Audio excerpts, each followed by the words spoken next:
Síganos en nuestras redes sociales. En Twitter, @telediarios. En Facebook, Telediario S.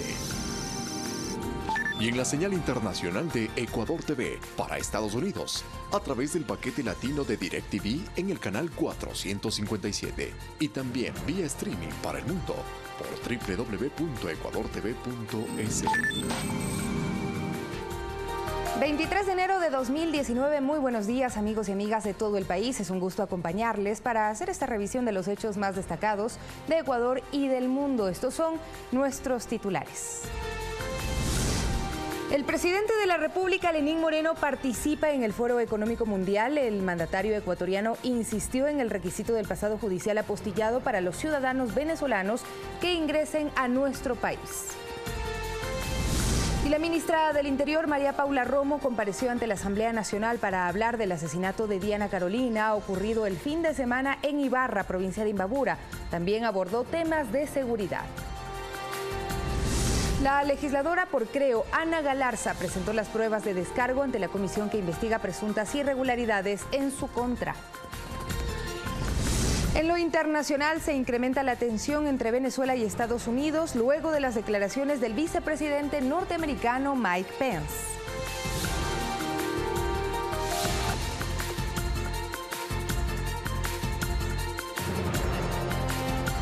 Iniciamos con la información. La asambleísta Ana Galarza presentó las pruebas de descargo ante la comisión que investiga presuntas irregularidades en su despacho.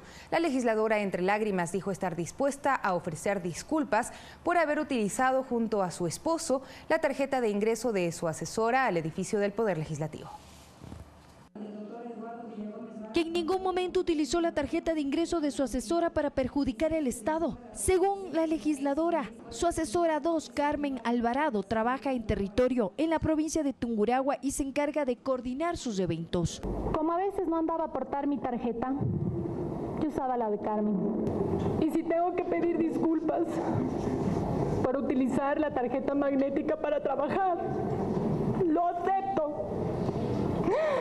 Pero en ningún momento ha sido por causarle perjuicio al Estado. Asegura que por su labor de fiscalización ha sido víctima de daño moral con calumnias y mentiras y que su familia ha recibido amenazas. Todo está denunciado ante la Fiscalía. En contra de dos criaturas que nada tienen que ver con las funciones de su madre. En la tercera reunión de la comisión multipartidista que investiga la presunta gestión de cargos públicos, Galarza presentó como pruebas de descargo sus estados de cuenta bancarios. Jamás he pedido, ordenado o exigido un solo centavo de mis colaboradores. El legislador de Revolución Ciudadana, Ronnie Aleaga, presentó la denuncia contra Galarza. La señora Yandine Cruz, legisladora, también explicó que en su momento decidí contratar a Lenín Rodríguez como asesor por recomendación de la legisladora Galarza. Aquí es una destitución, aquí se han cumplido el causal de la gestión del cargo público. Afirmó que la comisión no dio paso a la presentación de más pruebas en este caso. Querían agradecer que estamos abonando para descubrir el verdadero proceder de malos elementos de la Asamblea Nacional. Están coartando el derecho de poder expresarnos. En su defensa, Galarza mostró videos y noticias recopiladas de medios de comunicación para desvirtuar las acusaciones de corrupción de su ex asistente Lenín Rodríguez. Lo acusó de robo de documentos mientras se realizaba la investigación en contra de la asambleísta destituida Norma Vallejo. Documentos originales mientras el señor Rodríguez trabajaba en mi despacho desaparecían. Negó que sus colaboradores hayan elaborado trabajos de su maestría y que su participación en un evento benéfico fue voluntaria. Pidió el archivo de la denuncia. Si yo tengo que asumir algún tipo de responsabilidad, yo seré respetuosa. El presidente de la comisión, Raúl Tello, señaló que no recibirán más documentos, ni tampoco habrá otras comparecencias en este caso. Nosotros no vamos a convertir a esta comisión en un trabajo interminable que significa dimes y diretes. El viernes, la comisión integrada por Lourdes Cuesta, Amapola Naranjo y Raúl Tello deberán presentar su informe final. Valeria Villarroel, Telediario. Cambiamos de tema. En marzo se conocerá si la justicia española ratifica la extradición del exsecretario de Inteligencia Pablo Romero. Así lo confirmó el activista político Fernando Balda, quien junto a su abogado mantuvo una reunión con el Procurador General del Estado, Íñigo Salvador, para conocer los avances en este caso. Además, dijeron que la Corte Nacional de Justicia se encuentra reuniendo la documentación para pedir la revisión de la decisión de Interpol tras no emitir la difusión roja en contra del exmandatario Rafael Correa. Tanto Correa como Romero son investigados por el secuestro de Balda ocurrido en el 2012. El estudio Pérez Llorca está encargado de representar al Estado ecuatoriano en este caso y es quien impulsa la extradición del exsecretario nacional de Inteligencia Pablo Romero Quesada. Esta apelación podría durar alrededor de mes y medio y después de este tiempo pues nosotros sabremos si el Estado español se ratifica en extraditar a Pablo Romero o toma una decisión diferente. También hemos conversado de que es muy difícil que el gobierno español se retracte o cambie la resolución de extradición. Hemos hablado con el procurador, él nos ha ratificado que en efecto han apelado, pero que no se ha presentado ninguna solicitud de asilo. 6 de la mañana con 6 minutos y el secretario general del Consejo de Participación Ciudadana Transitorio, Darwin Seraquibe, presentó ante la Fiscalía General del Estado 2 denuncias en torno al caso Manduriaco. La primera con el objetivo de que se investigue la construcción de la hidroeléctrica y la otra por presunto tráfico de influencias. Tras el archivo de este caso, cuando el exfiscal Galo Chiriboga estaba al frente del Ministerio Público. A decir de Seraquibe, también se habrían cometido delitos como peculado, cohecho, tráfico de influencias, entre otros. Explicó que los montos e irregularidades los deberán determinar las autoridades.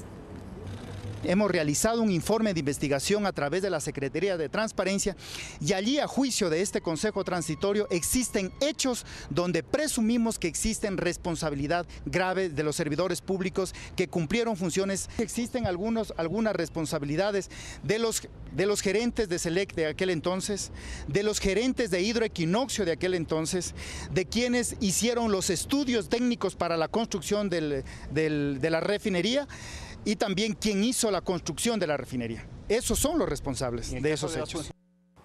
Mientras el exministro de Hidrocarburos, Carlos Pareja Yanuseli, compareció ante la Fiscalía General del Estado para aportar información respecto al comercio internacional de petróleo y a la deuda externa. Esto como parte del acuerdo de cooperación eficaz que mantiene con el Ministerio Público. Se prevé que Pareja Yanuseli acuda otro día para continuar con esta cita judicial, misma que se efectúa luego de ser integrado al sistema de protección para víctimas y testigos de la Fiscalía.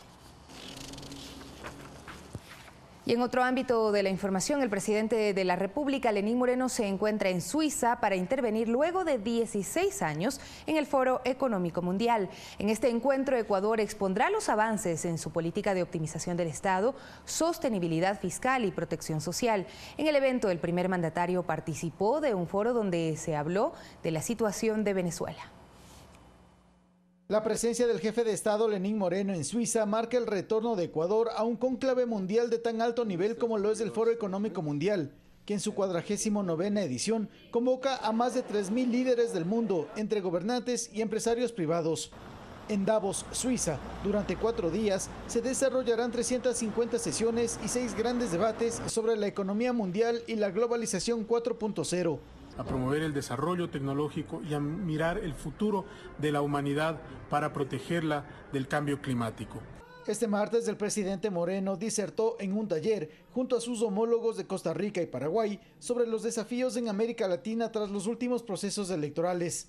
En este contexto, dijo lo siguiente respecto a la situación interna en Venezuela. No creo en los intervencionismos militares, pero sí en aquellos intervencionismos en los cuales uno apela a que se respeten los derechos humanos de los ciudadanos. Apuntaló el criterio que la solución a la crisis política interna obedece necesariamente a un diálogo político sincero entre ambas partes, oficialismo y oposición. Nosotros aspiramos pues que el gobierno venezolano sea sensible, que la oposición también sean sensibles y que acudan al diálogo como el mejor mecanismo de resolver las controversias y poder encaminar verdaderamente por un sendero democrático. En el marco de este foro taller, solicitó a las autoridades venezolanas que entreguen el pasado judicial apostillado a sus compatriotas a fin de frenar la circulación de ciudadanos con antecedentes, porque existen, dijo el presidente Moreno, evidencias que delincuentes estarían ingresando a los países vecinos, lo que está agudizando las crisis de seguridad interna. Pero al mismo tiempo había manifestado que nos preocupa también el hecho de que estén ingresando hermanos venezolanos, yo siempre los trataré así, hermanos venezolanos sin ningún tipo de documentación. Pero tenemos una alerta de que muchas personas que se encontraban encarceladas podrían haber sido liberadas y que podrían haber sido colocados en frontera. Para este miércoles se tiene planificada una reunión entre el jefe de Estado y la presidenta del Fondo Monetario Internacional, Christine Lagarde, con quien se definirá una hoja de ruta para profundizar en la relación entre el país y este organismo multilateral de cara a consolidar un potencial financiamiento. Es una cita que nos va a permitir seguir abriendo los espacios de colaboración y cooperación con muchos socios a nivel internacional. Javier Ceballos, Telediario. Y mientras los hechos de violencia registrados en el país en los últimos días definieron la agenda de este martes en la Asamblea Nacional, a donde acudió la ministra del Interior, María Paula Romo. La ministra llegó acompañada del vicepresidente Sonnenholzner, el gabinete ministerial y la cúpula de la policía. Después de evacuar todos los cambios de orden del día, su mensaje empezó con un llamado a la unidad. Y de reconciliación, que creemos firmemente que es lo que el país necesita. Después, ante la pregunta más recurrente de estos días, sobre cómo debían proceder los policías para evitar la muerte de Diana en Ibarra, la ministra dejaba en claro que sí debían y podían utilizar sus armas. ¿Existe el marco jurídico para que un policía dispare su arma? Claro que sí. Los legisladores se preguntaban qué hizo la autoridad durante el tiempo que Diana fue sometida por su victimario. 90 minutos en los que un criminal machista la retuvo para posteriormente darle muerte.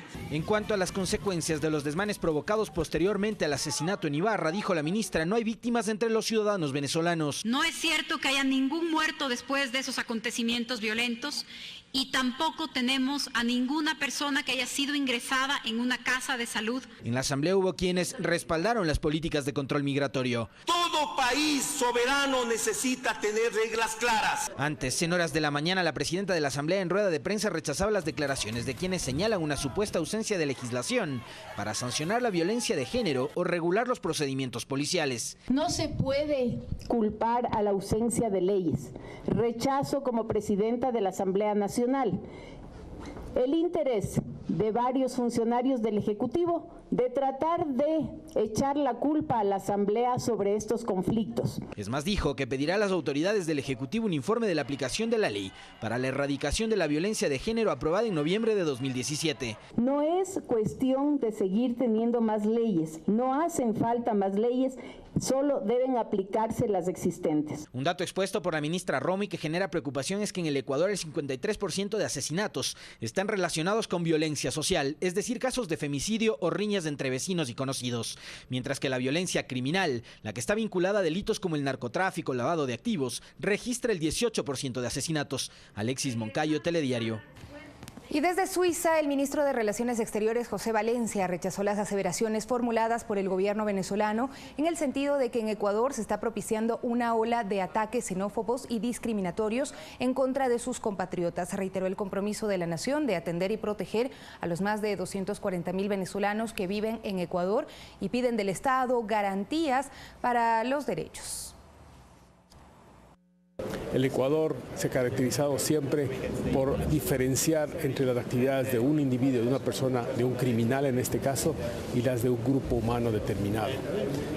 Hoy mismo el gobierno nacional, el presidente Lenín Moreno, ha hecho esta distinción y ha manifestado que el Estado ecuatoriano sancionará a todas aquellas personas que tengan actos de violencia, actitudes que no van con el espíritu de los ecuatorianos en contra de los migrantes. Nuestro país es un crisol de migración. Tenemos de al menos 6 países de nuestra región y de fuera de ellas importantes grupos humanos conviviendo con los ecuatorianos, formando parte del mismo país, haciendo patria junto con todos quienes hemos nacido en el Ecuador.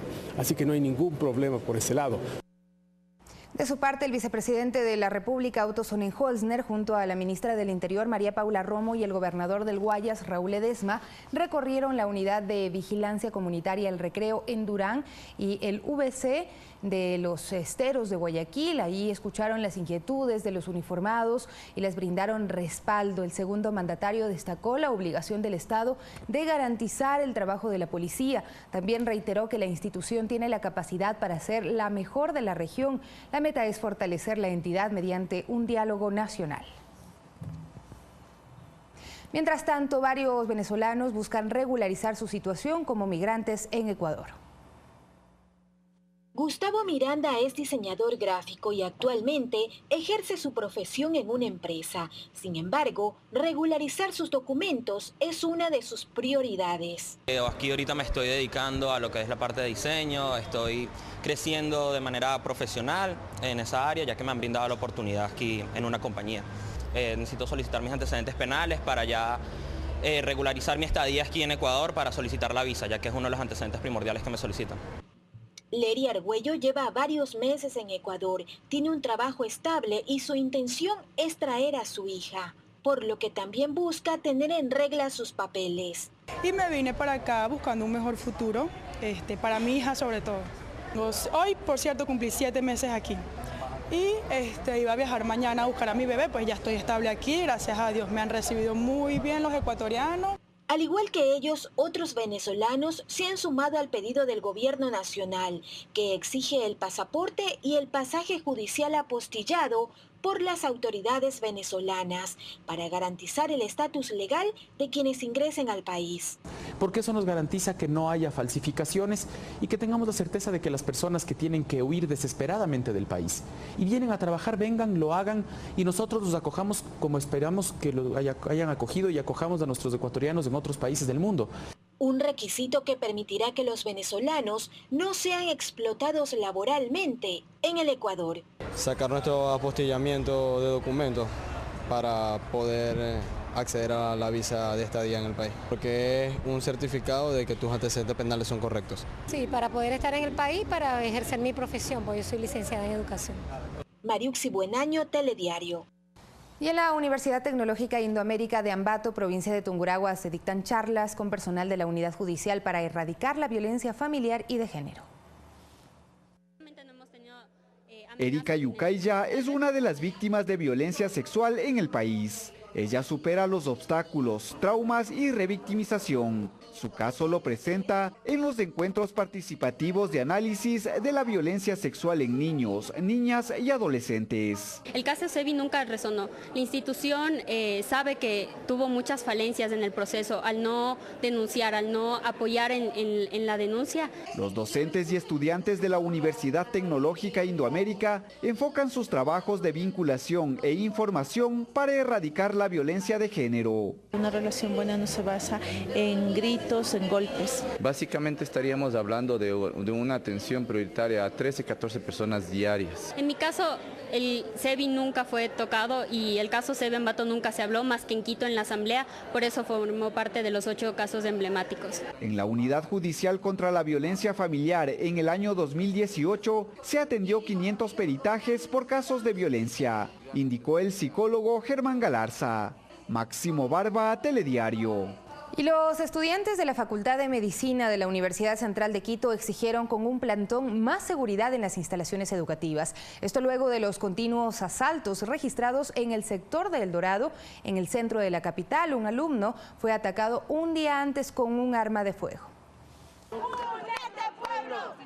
¡Únete a luchar! Los ingresos a la Facultad de Medicina este martes fueron tomados de forma pacífica por los estudiantes desde las 6 de la mañana. La razón, ya no quieren que ninguno de sus compañeros sean víctimas de la delincuencia, algo que se ha vuelto común en el sector del Dorado, centro norte de Quito, donde están ubicadas sus instalaciones. Aparte de la ola de delincuencia y crímenes y asesinatos que hay en el país, no podemos permitir que ni siquiera podamos venir a nuestros centros de estudio tranquilos. El hecho que colmó su paciencia se registró un día antes, cuando un estudiante de 9º semestre de biología fue atacado al interior de las instalaciones y amedrentado con arma de fuego. No vamos a esperar a que pase algo para poder actuar. Imagínense que dispararon, o sea, ya no fue solo con un cuchillo, fue con un arma de fuego. El deficiente alumbrado público y la falta de control han ahondado esta situación. Los estudiantes se han organizado para movilizarse en grupos, pero saben que eso no será suficiente. Tenemos a delincuentes rondando todo el tiempo y una total inseguridad. Algo que me parece de lo más triste y lo más trágico es saber que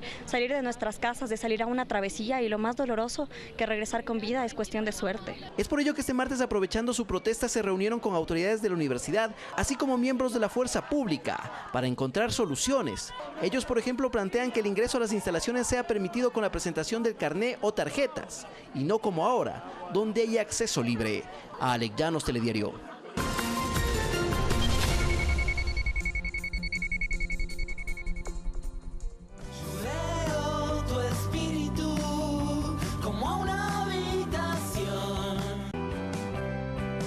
En esta panadería son más que un equipo de trabajo. Somos una familia. Pero en la vida hay obstáculos. No sé si pueda venir todos los días. Y ellos tendrán que seguir.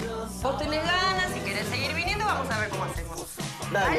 Quiero contar que en este momento está saliendo del horno la primera tanda de panes del taller Escuela Panadería de Alba. No te pierdas esta magnífica serie, nominada al Martín Fierro 2017. Sí, solo sí. Todos los sábados a las 20:30 por Ecuador TV. Comparte la emoción. Cada noche, no solo traemos la noticia, te traemos a quienes son participantes de la misma. Entrevistas de importancia sobre las coyunturas del momento.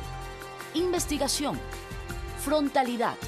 Información veraz. Imparcialidad ante los hechos. Si es noticia, está en Telediario. Telediario, de lunes a viernes 20 horas, por Ecuador TV.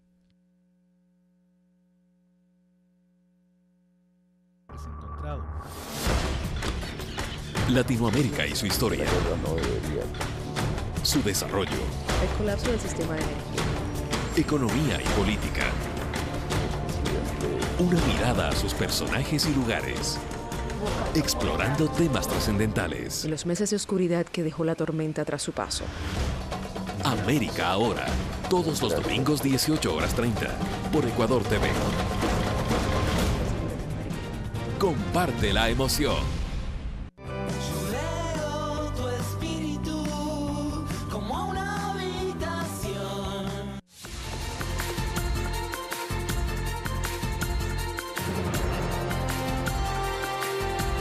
Las 6 de la mañana con 22 minutos, ya estamos de regreso con más noticias en Telediario. 4.000 millones de dólares recibirá el Estado por la concesión de una de las empresas del Estado más rentables, la Telefónica CNT, durante el lapso de 20 años, según lo dio a conocer el consejero de Gobierno, Santiago Cuesta. El funcionario aclara que no se trata de un proceso de privatización de las empresas públicas, sino de la concesión de la administración de las mismas. En CNT, en el caso que hemos dicho, se concesiona el 100% de la administración, el Estado se reserva el 25% de las utilidades. Pagan 4.000 millones de dólares. Esto, según Cuesta, habría sido puesto a consideración de los trabajadores de la Telefónica y de las empresas eléctricas. Que voten. Si están en desacuerdo, que me digan cuáles son los desacuerdos. En lo político, desde bancadas alineadas con las tesis del sector empresarial, consideran una medida positiva en los momentos difíciles que económicamente enfrenta el país. Y entonces ha llegado el momento de tomar decisiones. La situación económica del país es muy grave, igual que la social. Y por lo tanto, pues un Estado sin recursos hoy está buscando inversiones para las empresas públicas. Sin embargo, para quienes fueron parte del gobierno anterior, hay reparos, pues plantean que las concesiones no deberían abarcar a las estatales que gozan de buena salud financiera. Sobre todo lo que se requiere es leer bien la Constitución. La Constitución en ningún caso abre la posibilidad de que se privaticen sectores estratégicos. En el horizonte del gobierno está el análisis de la concesión de otras empresas públicas. Alexis Moncayo, Telediario. 6 con 23 minutos, ahora les contamos que el financiamiento para la construcción de un centro integral para rehabilitación de consumo de alcohol y drogas en Guayaquil fue aprobado. A la par, el Ministerio de Salud inició esta semana un plan operativo para atender a personas que sufren de adicciones. Alrededor de 7.000 pacientes con adicción a alcohol y otras drogas podrán atenderse en el centro de rehabilitación que será financiado por el gobierno nacional. El monto estará entre los 14 y los 15 millones de dólares del proyecto completo. En este momento se han asignado los recursos iniciales de alrededor de 4 millones de dólares para iniciar con todo el proceso de estudios de suelos, ingenierías, diseños que permitirán concretar el proyecto este mismo año. Para levantar este centro se estudian dos posibilidades. La primera es hacerlo en los terrenos del Ministerio de Salud detrás del Hospital Universitario, en el norte de Guayaquil, o detrás del Hospital del Guasmo, en el sur de la ciudad. Para que todos estos jóvenes que sean captados, que muchos de ellos van a estar en consumo activo, puedan ingresar a nuestros hospitales, principalmente al Hospital Guasmo Sur y algunos otros establecimientos públicos del Ministerio de Salud Pública para un proceso de varios días de desintoxicación, durante los cuales además será un trabajo muy profundo con el joven y su familia. Esperamos llegar en esta primera fase al menos a 300 jóvenes, luego iniciaremos inmediatamente una segunda corte. A la par, el gobernador del Guayas, Raúl Ledesma, indicó que ya se empezó a trabajar con representantes de los centros de rehabilitación que están en proceso de regularización. Entonces vamos a catalogarlos por tratamiento a cada centro, que mantendrán los costos de acuerdo a cada tratamiento que manejen. Los vamos a ayudar hasta en la contabilidad. Los diálogos durarán entre 30 a 90 días. Mientras dure este proceso, se suspenderá la clausura de los establecimientos que aún no cuentan con el licenciamiento. Luis Alfredo Zúñiga, Telediario. Cambiamos de tema. El abogado Ricardo Freire asumió la dirección ejecutiva de la Agencia de Regulación y Control de las Telecomunicaciones, Arcotel. Lo hizo afirmando que se revisará todo lo actuado por la entidad. Revisar cuál es la real situación de Arcotel será la primera tarea de Ricardo Freire al frente de la institución. No obstante, tiene muy claro que respecto a las recomendaciones realizadas por la Contraloría, existen tres que serán acogidas. La declaración de nulidad del concurso de frecuencias, el análisis caso por caso de los títulos habilitantes, así como agilitar trámites en casos de concentración de frecuencias. Tendremos que tomar las decisiones necesarias. Si se tienen que revertir frecuencias, pues lo haremos, sin dudar. Es que se quiere transparentar todo lo actuado por la entidad, motivo por el cual espera que su antecesor Juan Carlos Martínez y demás funcionarios de carrera denuncien en caso de conocer cualquier tipo de irregularidad. Yo espero que en un máximo de 90 días podamos ya tener totalmente definido lo que está pendiente de análisis. Por eso también se ha ratificado en la decisión de su antecesor de remover de sus cargos a 22 funcionarios pertenecientes al jerárquico superior de la agencia. Es una decisión tomada que yo la apoyo, es más, le agradezco porque se adelantó a lo que efectivamente se tiene que hacer en esta institución. Él ha dado el primer paso. Así Arcotel comienza con una nueva dirección, la tercera, en 15 días. Alex Llanos, Telediario. Más información. Una reforma en el pensum de educación desde la escuela hasta la universidad plantea el gobierno para luchar contra la violencia de género y lograr una convivencia en paz en el país. Mientras tanto, el vicepresidente de la República, Otto Sonnenholzner, aseguró que dialogan con la Policía Nacional para respaldar su trabajo y velar por el bienestar de la ciudadanía. En las próximas semanas, el presidente Lenín Moreno presentará una propuesta para cambiar el pensum educativo. El objetivo, evitar la violencia contra la mujer, buscar una educación basada en el respeto y una convivencia en armonía y paz. No puede ser que desde pequeños no sepamos lo grave que es la violencia entre hombres y mujeres. No podemos vivir en el marco del machismo. No podemos vivir con la lógica xenofóbica de que el extranjero por ser extranjero es malo. Que no puede ser posible que un niño, una madre, una esposa se sienta más segura en la calle que en su casa. El secretario particular de la presidencia anunció que dialogarán con representantes de instituciones públicas y privadas de primaria, secundaria y de educación superior. Se incluirán en el sistema educativo nacional las materias de cívica y ética. La violencia social, la intrafamiliar, tiene que encontrar en todos los ecuatorianos un enemigo frontal. La formación de nuestros niños para que no repitan lo que vieron en sus padres es básico. Se articularán acciones para que las víctimas de violencia conozcan los protocolos de atención y las casas de salud dispuestas a atender estos problemas. Los delitos por violencia intrafamiliar y de género han superado a los criminales. Las autoridades llamaron a la unidad a los poderes del Estado, a las autoridades locales y a la clase política con el único fin de garantizar la seguridad de la ciudadanía. Esa educación tal vez machista, violenta que recibieron no es la correcta. Que recapaciten y cambien. Y que si no lo hacen, se van a encontrar con todo el peso de la ley. Proponen una política de comunicación derivada de las reformas a la ley orgánica que rige esta actividad. Y existe en cada uno de los canales de ustedes y cada una de las radios de ustedes una hora todos los días para hablar de principios y valores. El requisito del certificado de antecedentes penales para el ingreso de los ciudadanos venezolanos entrará en vigencia una vez que el decreto sea publicado en el registro oficial. Y yo estoy seguro que la mayoría de los venezolanos que están acá, la gran mayoría son gente de bien, pero tenemos una dificultad migratoria, no contamos con el respaldo de la contraparte venezolana para tener la información requerida. Valeria Villarroel, Telediario. 6:29 minutos. El Ministerio de Educación se comprometió a resolver los problemas de los estudiantes del Colegio Teniente Hugo Ortiz en Guayaquil que no constan en los registros. Los padres de familia que realizaron la denuncia esperan que las autoridades cumplan lo ofrecido. ¡Queremos solución! ¡Queremos solución! Más de 100 alumnos que actualmente estudian en el Colegio Fiscal Teniente Hugo Ortiz, ubicado al norte de Guayaquil, enfrentan dos dilemas. Unos se encuentran registrados en otro plantel, mientras otros simplemente no existen en la base de datos. Los padres de familia denunciaron las irregularidades en este informativo y este lunes fueron atendidos por las autoridades de educación de la zona 8. Nos están diciendo de que ya en esta semana se da solución al inconveniente que hemos tenido, por el cual hemos venido luchando todas estas semanas. Confiemos que ella como autoridad superior pueda darle solución a esto de aquí en esta semana tal como nos lo prometió.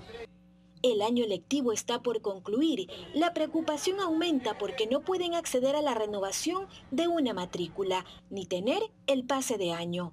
Peor aún, algunos han sido derivados a otras provincias. Porque a mi hijo lo desaparecen del sistema y ahora parece que están en Machala. Y yo vivo aquí en Guayaquil. No sé con qué autorización pasan a mis hijos a otra provincia. ¿Cómo yo les voy a explicar a mis hijos que el próximo año tienen que ir a otro lugar y a repetir el año? Los representantes esperan que las ofertas de solucionar los casos no queden solo en palabras. Caso contrario, continuarán en su lucha. Que mi hijo nuevamente aparezca en la base de datos del colegio. Mi hijo está en ese colegio desde que era particular. Y no es posible que ahora que es fiscal desaparezca de la base de datos. Que se sancione a la persona que hizo esto y que nos solucionen el caso. Mariuxi Buenaño, Telediario.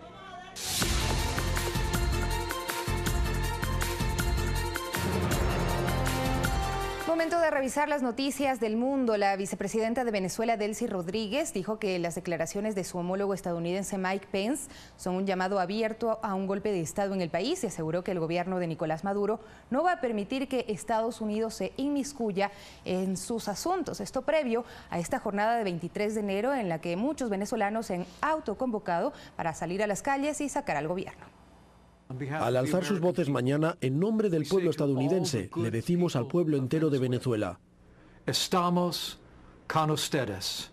Estamos con ustedes, los apoyamos y los seguiremos apoyando hasta que la democracia en Venezuela sea restaurada y sus derechos de libertad que les pertenecen sean reivindicados. Este fue el mensaje enviado al pueblo venezolano de parte del vicepresidente de Estados Unidos, Mike Pence. Nicolás Maduro es un dictador. Nicolás Maduro es un dictador sin derecho legítimo de poder. Nunca ha ganado la presidencia en una elección libre y justa y ha mantenido su control del poder encarcelando a cualquiera que se atreva a oponerse. Tras estas declaraciones, la segunda mandataria venezolana, Delcy Rodríguez, instó al alto funcionario norteamericano a ocuparse en sus asuntos y reiteró su llamado a los militantes para que se movilicen este miércoles y conmemorar la caída de la dictadura de Marcos Pérez Jiménez. Y como el señor Pence está desempleado, pretende ahora venir a gobernar en Venezuela, dando instrucciones de lo que se debe hacer mañana en Venezuela, llamando abiertamente a un golpe de Estado en Venezuela. A Rodríguez se sumó el ministro de Información, quien dijo que Pence ordenó actos violentos en el país y aseguró que para la marcha opositora que se prepara para este 23, incitó a crear falsos positivos. Les da la orden de quemar,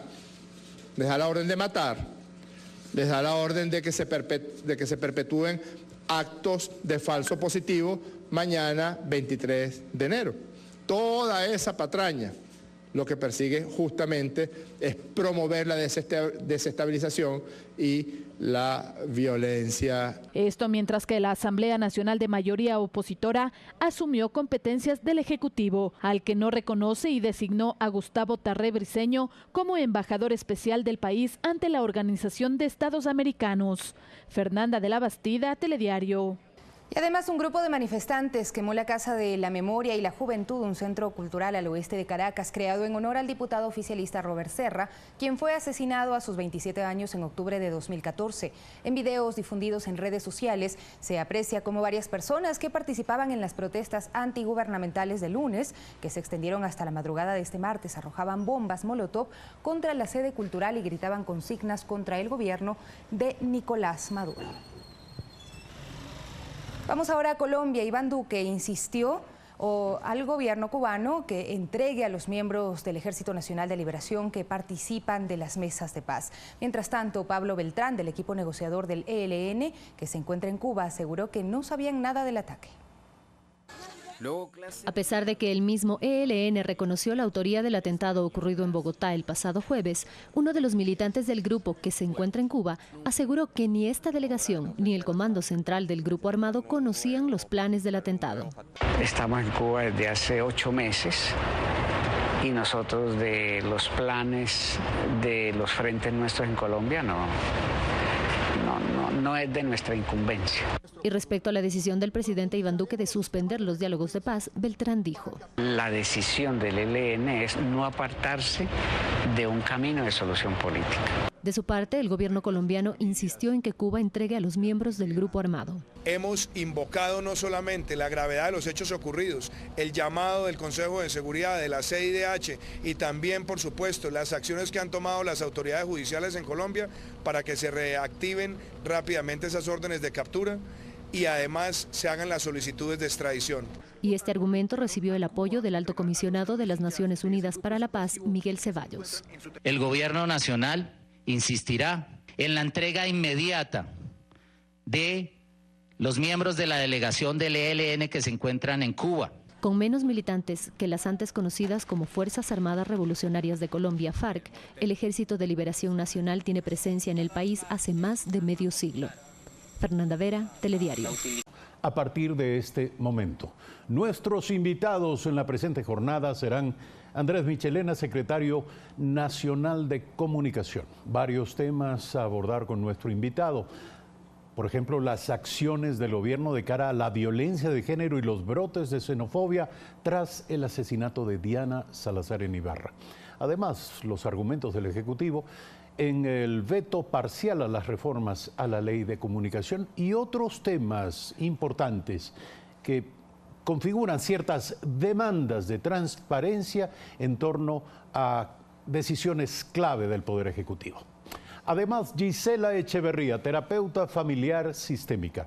¿Por qué la creciente violencia de género en la sociedad ecuatoriana y qué clases de respuestas en diferentes planos demanda esta amenaza? Lo abordaremos con ella. Y finalmente, Ismael Quintana, abogado constitucionalista. Las irregularidades detectadas por la Contraloría en los concursos para la designación de jueces y conjueces de la Corte Nacional de Justicia. Una corte que se blinda frente a los intentos por escrutarla y por investigarla es una garantía para la lucha contra la impunidad en el país. Temas y personajes de esta mañana en Primera Impresión. Buenos días.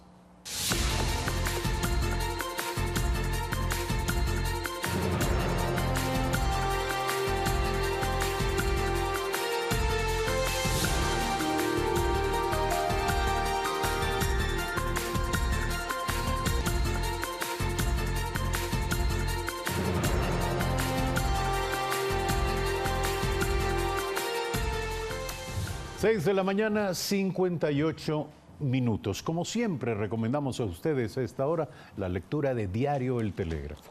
El Telégrafo, en su edición del día, nos dice con amplio despliegue que los fiscales manejan hasta 7,000 causas de violencia de género. La sobrecarga del trabajo de los operadores de justicia es una de las causas de la falta de efectividad en la lucha contra este problema. Conozca más en un reportaje a fondo que nos presenta Diario El Telégrafo. Además, el presidente de la República, Lenín Moreno, instó al diálogo por la crisis en Venezuela. Lo hizo en Davos. El presidente planteó que la situación en ese país hay que resolverla entre todos. Y finalmente, la CNT se concesionará en $4,000 millones por 20 años. La administración de la Corporación Nacional de Telecomunicaciones a los privados será del 100%.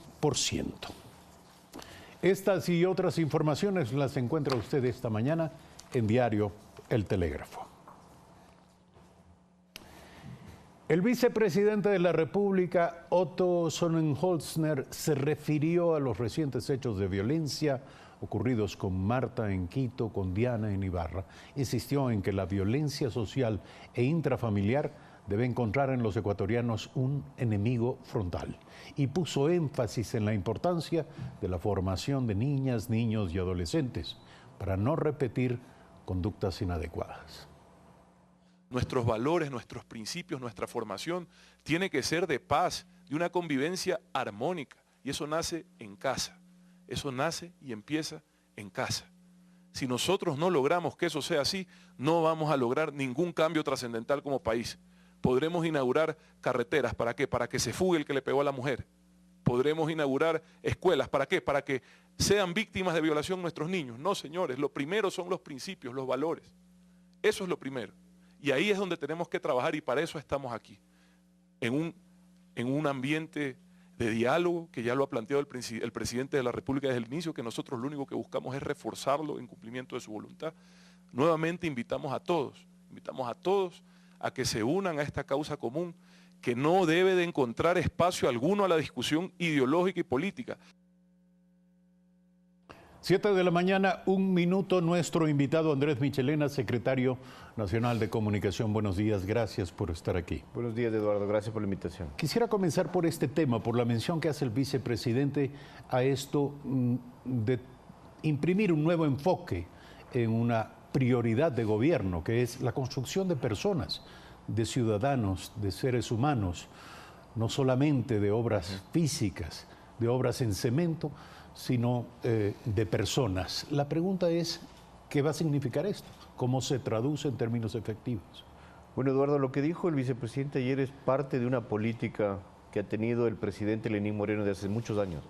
El presidente Moreno siempre habló de devolverle al ciudadano ser humano, no de darle carreteras, no de darle hospitales, no de darle empleo, que son cosas necesarias, pero si no somos seres humanos buenos, con ética, con principios y con valores, todo lo que pueda hacer el gobierno no sirve de nada. El presidente Moreno ha hablado de esto hace mucho tiempo, hace varios años, y lo hizo cuando fue la misión Manuel Espejo, cuando devolvió a las personas con discapacidad dignidad y cuando devolvió a la ciudadanía dignidad.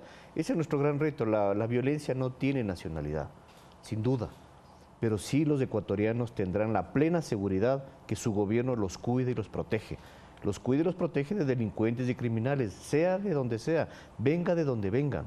Nosotros no podemos tolerar ni vamos a tolerar ningún tipo de violencia, pero sí es importante, y lo que se anunció ayer y lo anunció el secretario del presidente Juan Sebastián Roldán, si el señor Correa quitó en el pensum de la malla curricular la ética, la cívica, las clases del lugar natal, el deporte y los temas artísticos de los jóvenes, ¿qué esperamos de ellos?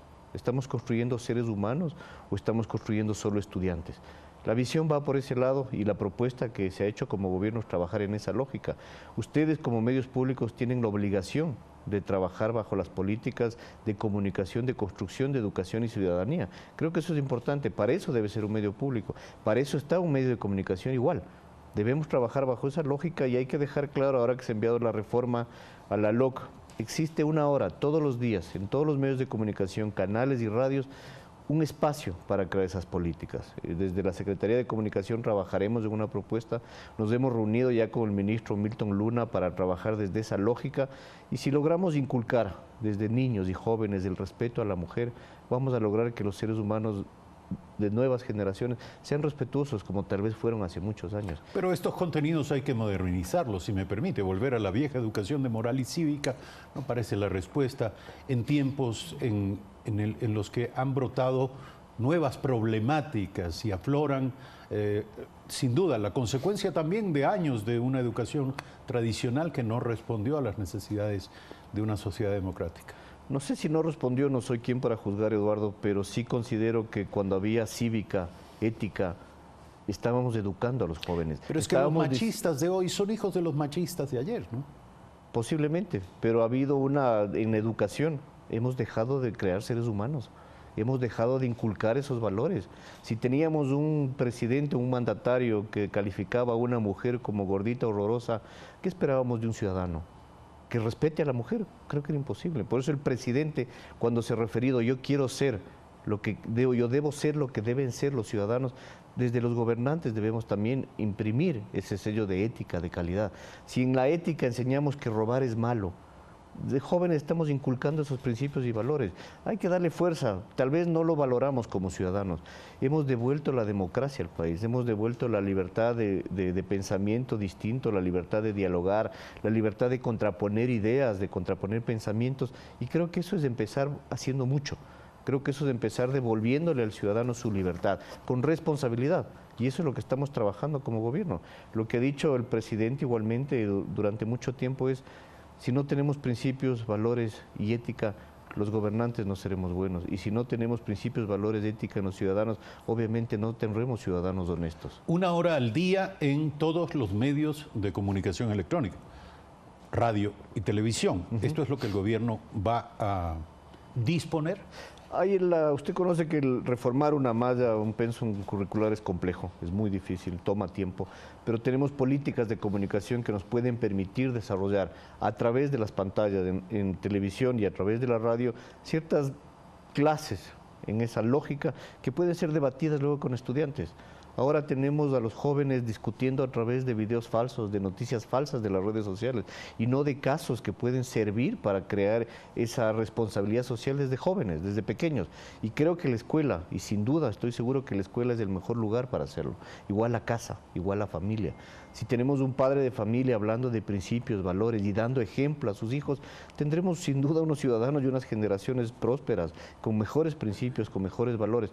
Y esto no hay que echarlo de menos, Eduardo. Los problemas de ahora hay que solucionarlos de raíz. Igual que las drogas no se solucionan encerrando al que consume droga en un centro, sino tratando de hacer una educación preventiva desde anterior. Sin duda alguna, hay otras cosas que tienen alto valor pedagógico en la sociedad. Y son las acciones, son los hechos. Exacto, el ejemplo.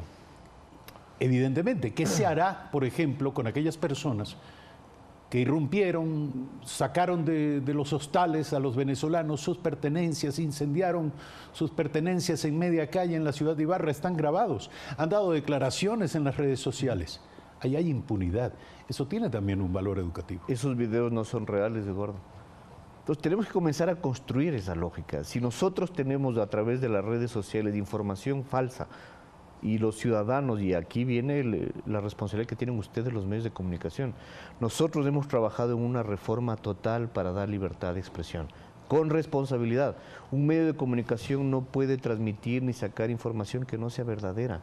Lastimosamente, politiqueros que quieren dañar al Ecuador, que quieren dañar la paz que tenemos nosotros como país y la gente buena que somos, introduciendo videos que no son dentro de ese contexto. ¿Todos son estrictamente falsos? No sé si todos, porque no puedo hablar de generalización, pero los videos que han circulado sobre venezolanos sacando de postal y tratándolos y clavándolos en las piernas no son de aquí, no son del Ecuador.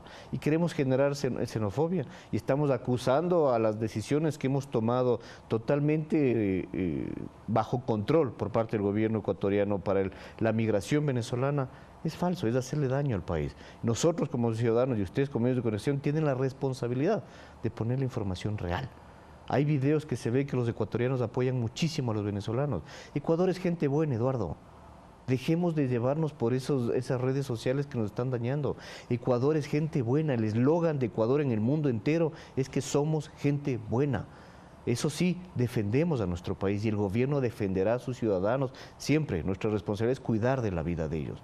Pero nosotros, Ecuador, es gente buena, es gente solidaria. Hemos recibido a miles de venezolanos que tienen salud, que tienen educación, que tienen empleo. Han sido cobijados. El presidente los ha recibido en su casa, en la presidencia de la República. Hemos creado políticas, a pesar de ser un país pequeño, a pesar de no tener los recursos fiscales necesarios, hemos logrado. Chile puso visa a los venezolanos. Los responsables, Perú puso un permiso yo quisiera especial. Escuchar una respuesta a esta pregunta.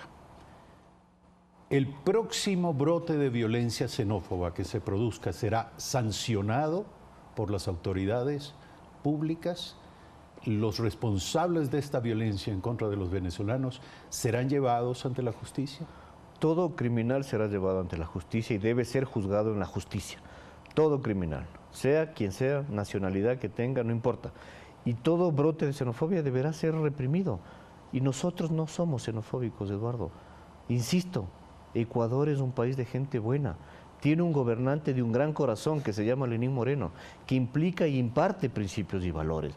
No nos dejemos de engañar por las políticas nefastas del señor Maduro, que sí trata de poner en la frontera a gente que ni siquiera tiene récord policial, a presos que ha sacado de la cárcel, que no puede dar de comer, los ha puesto en frontera. ¿Hay evidencias Hay de esto? evidencias. El señor que mató a la señora Diana Carolina en Ibarra es un señor que tiene 3 sentencias, que tuvo el récord policial, pasado judicial, perdón, en la ciudad de Trujillo, en Venezuela. Él vino acá y eso nos manda Maduro. Y estamos viendo videos de amenaza de gente cubierta y encubierta de Venezuela amenazando a los ecuatorianos. Eso es, por eso Maduro tiene los problemas que tiene. Por eso hay esa diáspora gigante de venezolanos huyendo de su país y que hoy son cobijados en Ecuador. No nos podemos comparar con lo que hace el señor Maduro. Nosotros somos un gobierno solidario, abierto, responsable y somos los ecuatorianos buenos, con principios y valores. Tenemos problemas que corregir sin duda, que hemos tenido 10 años de muchos problemas en lo que ha sido principios y valores y una corrupción que está en todo lado, sin duda la vamos a combatir. Que paguen los culpables, pero corrigiendo desde el corazón de cada uno. Si cada ciudadano puede hacer y debe hacer lo que tiene que hacer, son una suma de 7 millones de voluntades, Eduardo. Y esa es la corresponsabilidad que siempre ha hablado el presidente Moreno. 7 de la mañana, 11 minutos, dialogamos con Andrés Michelena, secretario nacional de Comunicación del Estado, del Gobierno. Hay algunos temas y que no queremos que se queden fuera. La reforma, el veto del Ejecutivo a las reformas a la Ley Orgánica de Comunicación. 3 temas alrededor de esto. Lo primero es la conformación de los organismos encargados de regir la comunicación. Se dice que el Ejecutivo se reserva la designación de la mayoría de los miembros de este Consejo. ¿Por qué? Yo me remitiría un poco antes, y esto es una promesa cumplida del presidente de la República, Eduardo. El presidente siempre creyó y cree, y es un ferviente creyente de la libertad de expresión. Lo hicimos, enviamos una reforma a la Ley de Comunicación en mayo del año pasado. Agradecemos el tratamiento que ha dado la Asamblea a esta reforma, que nos ha devuelto casi el 80% tal como la presentamos, y ha cumplido 3 propósitos: sacar lo punitivo, lo sancionador y lo malo de la Ley de Comunicación, eliminando la Supercom. En 15 días tienen que presentar un plan de disolución y en 60 días tienen que eliminarse. Eliminamos la parte punitiva. Y hemos creado una ley que garantiza los derechos. Yo creo que eso es importantísimo. Que hay procesos todavía que resolver, sin duda. Que hay 3 cosas, como usted menciona, que todavía tenemos que concertar con la Asamblea. ¿Esto será todavía materia de debate?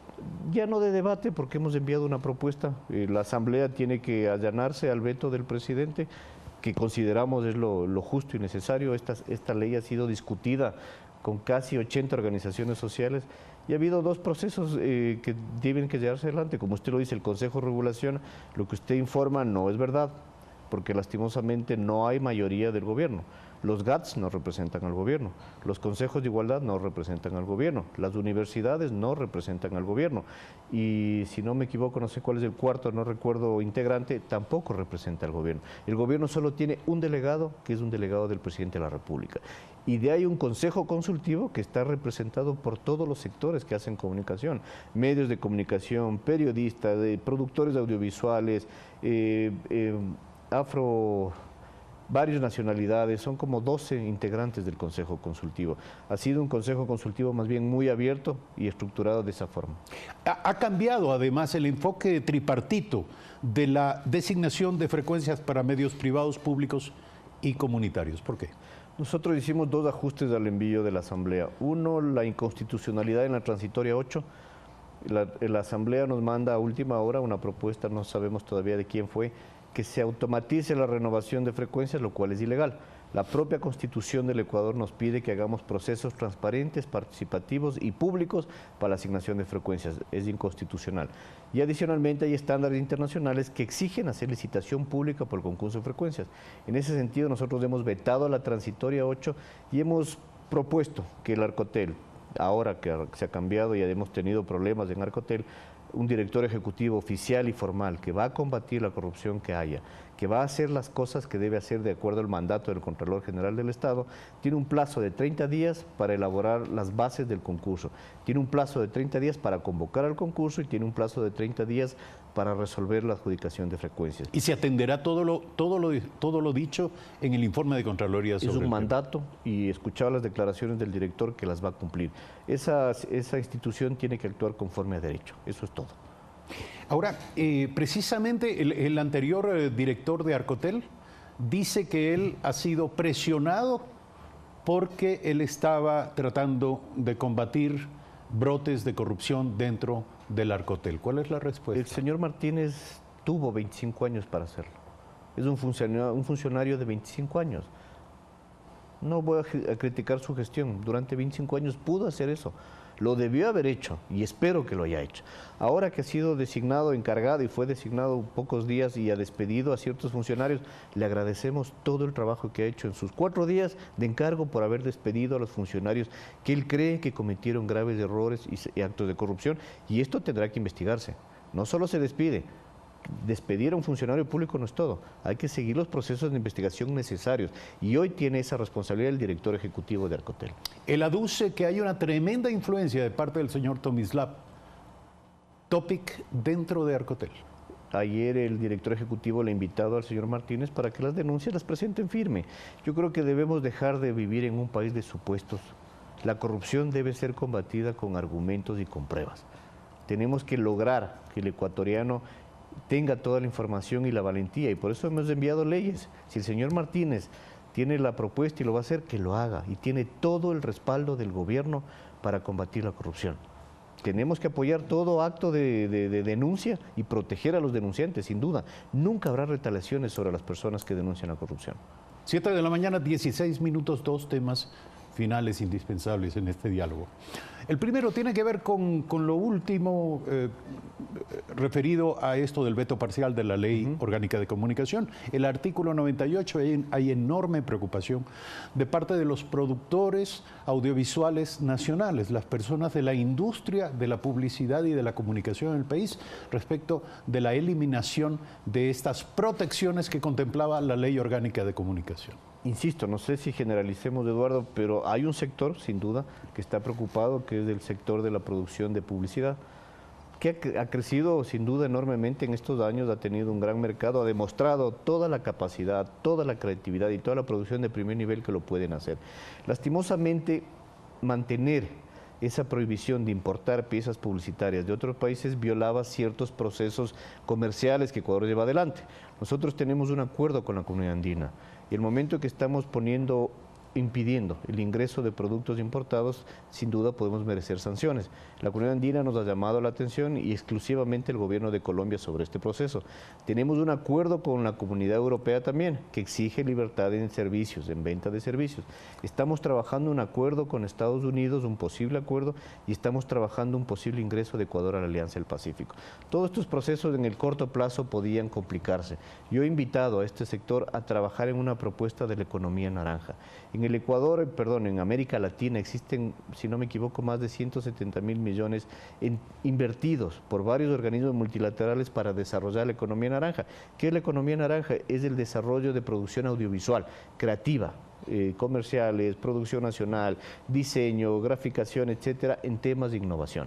Nosotros podemos pasar de cubrir un porcentaje, un subsidio, digamos de esa manera, o una salvaguarda a un sector productivo, creativo, a innovar con ellos, a darles recursos. Para discutir esto, usted recibirá entonces al sector de la producción. Yo he hablado ayer ya con el presidente de la Asociación de Productores Audiovisuales, le he invitado a conjuntamente construir no solo esto, tenemos que construir una ley de publicidad.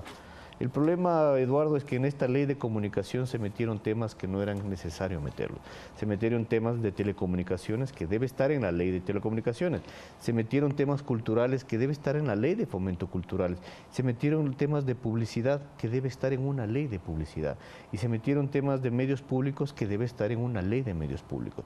Este canal, Eduardo, es un canal que ha repuntado, que ha salido adelante, pero su parrilla debe estar llenada por todos los productores audiovisuales del Ecuador, como se hizo en Colombia. donde se sacan concurso y todos los espacios deben ponerse en concurso con los mejores productores ecuatorianos. Quienes ganen esas propuestas tendrán que hacer telenovelas, producción nacional, producción de programas de educación, de entretenimiento. Tenemos una gran diversidad y para eso están los medios públicos. Yo más bien invito a todos los productores audiovisuales a trabajar ya en nuestras propuestas. Me imagino ya la gerente de medios públicos hará lo que tiene que hacer a su parte. Hay un plazo de 120 días para presentar la ley de medios públicos y si logramos la independencia económica de los medios públicos y la independencia editorial, medios públicos será un gran aporte a la ciudadanía. Para finalizar, me dicen que usted tiene una entrevista pendiente hablando de transparencia. ¿Qué se hará en materia de transparencia para disipar las dudas en torno a estos procesos de privatización o de concesión de la administración de importantes empresas y recursos públicos, CNT? Hasta este momento constituye todavía una duda pendiente el saber si la decisión de concesionar es más conveniente a los intereses públicos que la decisión de no hacerlo. Yo creo que el simple anuncio ha sido totalmente importante. Cuando el señor Correa quería vender CNT, lo había puesto en 700 millones y vender CNT. Nosotros proponemos una concesión de la administración por 20 años a 4.000 millones de dólares, que todavía no está autorizada, que el señor presidente todavía no ha dado su aval y su ok. Hay una propuesta, el consejero del presidente Santiago Cuesta tiene que analizar la situación de todas las empresas públicas, ha venido el BID, ha trabajado, estamos en una valoración y en los próximos días se presentará el mapeo estructural de todas las empresas públicas. El presidente no ha tomado la decisión. Todavía no hay una decisión tomada. Sin embargo, el señor Cuesta parece expresar que esto ya es un hecho. Hay una propuesta, sí, en firme, de tomar una solución sobre las empresas públicas. Las que no funcionan deben cerrarse. Las que tienen réditos tenemos que apoyar para que su crecimiento sean buenas. Y las que pueden crecer y dar más réditos tenemos que ver si concesionamos su sector, la administración. Que quede claro, aquí no hay privatización ni venta, hay la concesión de la administración. La ley lo impide y nosotros cumpliremos siempre la ley. 7 de la mañana, 21 minutos. Andrés Michelena, secretario nacional de comunicación. Dispense usted, por favor. Muchas gracias, Eduardo. Gracias por haber alargado este diálogo. Breve corte, regresamos de inmediato.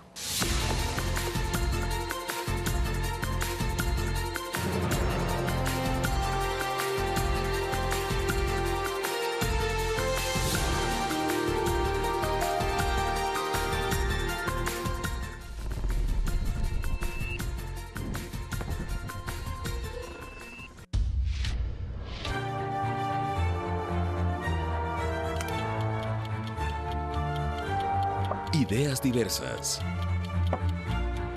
Posiciones contrapuestas. Perspectivas diferentes. Nosotros nos enfocamos en los argumentos. Ustedes sacan las conclusiones. Blanco y negro. Todos los lunes a las 22 horas. Por Ecuador TV. Comparte la emoción. Música. Sentir. Es una especie de purga de cierta manera. Un lenguaje único y universal. Es como un dolor con sonrisa. Ellos nos comparten sus canciones, sus anécdotas y emociones. Como yo nadie te ha amado es... Los ejes de mi carreta es mi canción. Esta es mi canción. Sábado 20 horas. Por Ecuador TV. Comparte la emoción. Compartimos contigo lo mejor de nosotros. Estamos pendientes de los nuevos acontecimientos para llevártelos a ti. Ese primer beso y ese primer rechazo. El calor de un abrazo y el frío de la distancia. La euforia de la victoria y la tristeza de la derrota. Compartimos con todo un país. Comparte la emoción. Comparte Ecuador TV.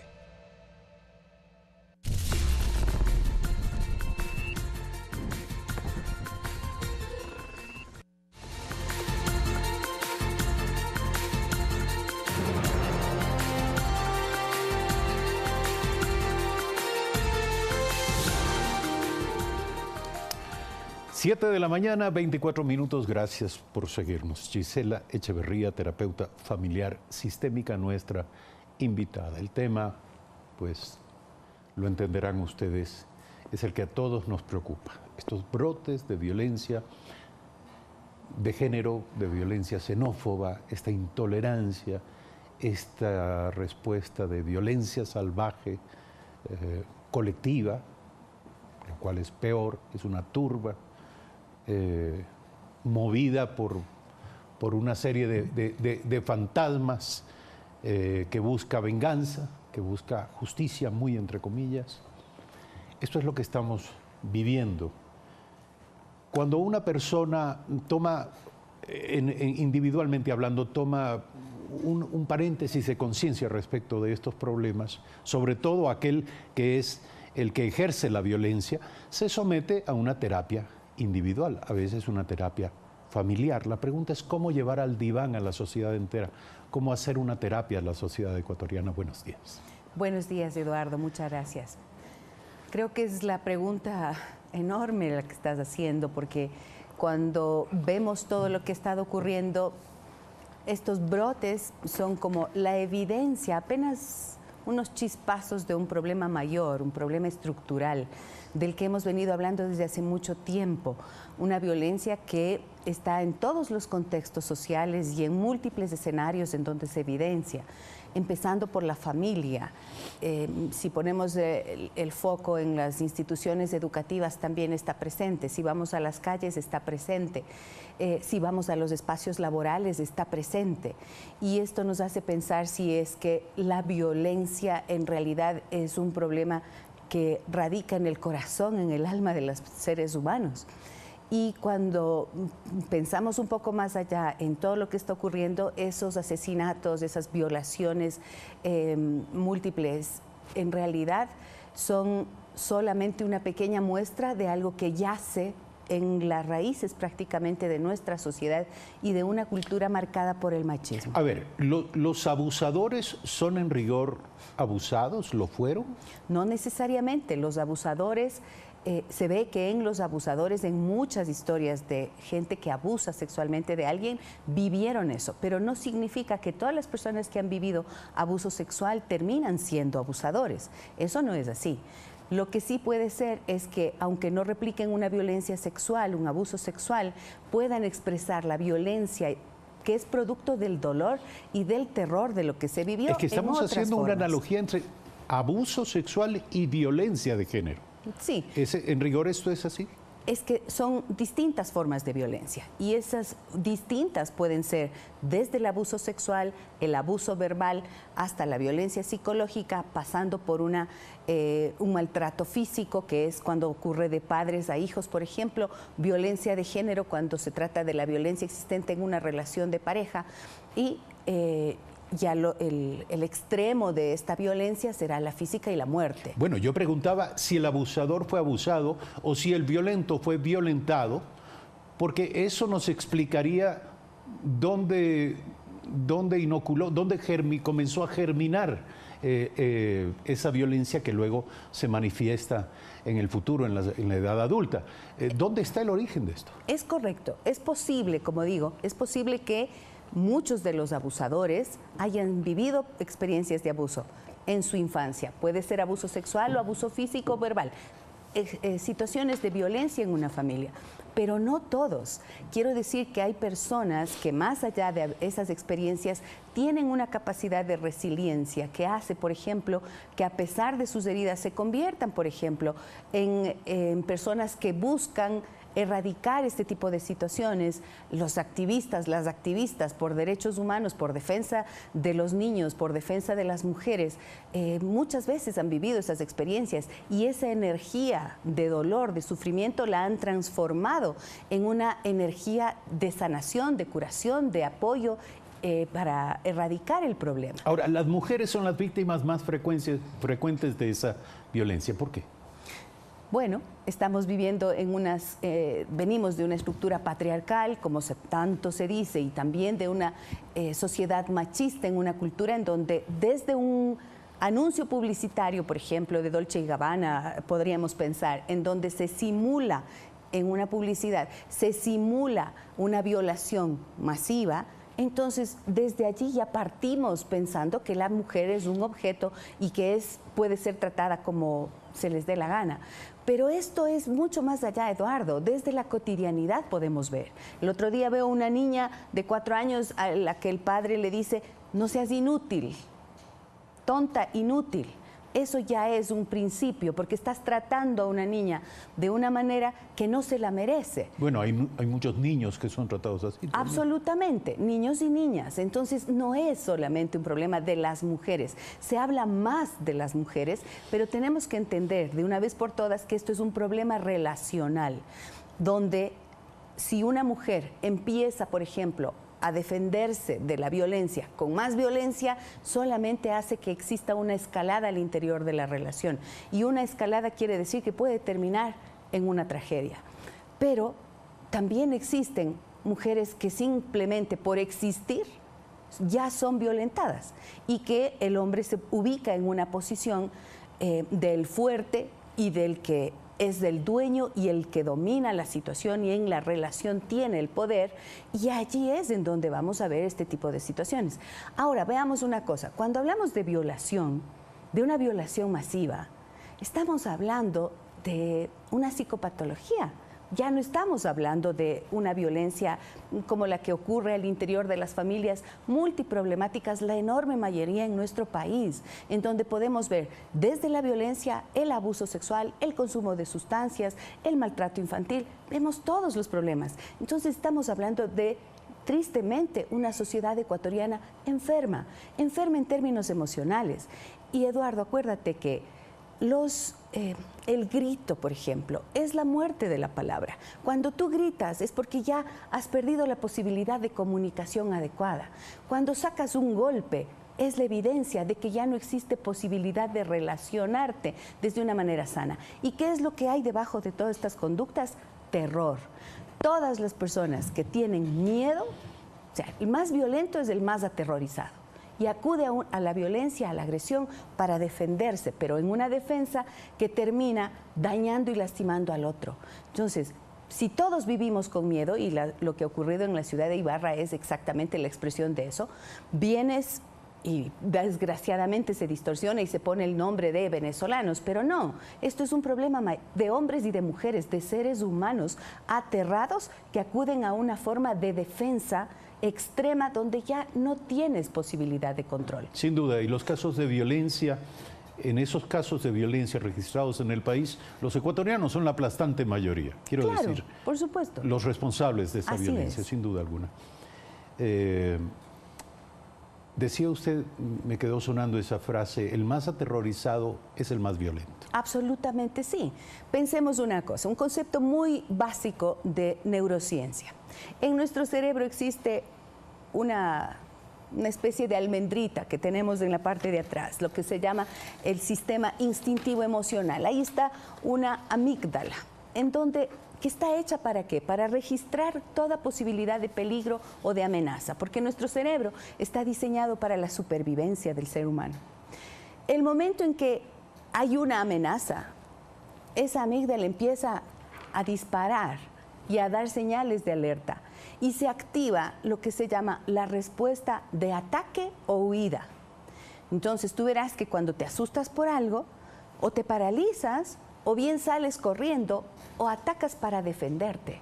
Por lo tanto, todos estamos aterrorizados y terminamos actuando de formas irracionales, de manera que no lo haríamos si estuviéramos en estado de calma. Entonces, tú me decías, ¿cómo llevamos al diván a la sociedad ecuatoriana? Para concluir. Para concluir, 3 aspectos importantes.